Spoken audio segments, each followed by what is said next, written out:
ఒకడంటాడు కొండకి నడిచొస్తానంటాడు, ఒకడంటాడు స్వామి నీ హుండీలో 5 రూపాయలు వేస్తానంటాడు. ఇప్పుడు వీటిని మొక్కులు అంటారు. మొక్కు అన్న మాట మీరు జాగ్రత్తగా గమనించాలి.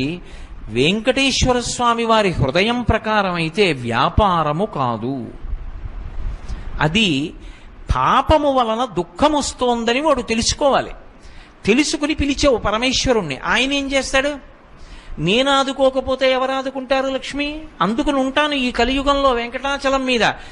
ఎవడు ఎక్కడ ఎంత మౌనంగా లోపల లోపల పిలిచినా నాకు వినపడుతుంది. నేను వింటాను, వాణ్ణి ఉద్ధరిస్తాను ఆపదలోంచి. వాడు నా మొక్కు తీరుస్తాడు. ఆ డబ్బు పట్టుకొచ్చి నా హుండీలో వేస్తాడు. నేనేం చేస్తానో తెలుసా? పరమధర్మాత్ముడు నన్ను చూడకుండా ఉండలేక, నాన్నగారిని చూడకుండా ఉండలేక వచ్చినటువంటి కొడుకులా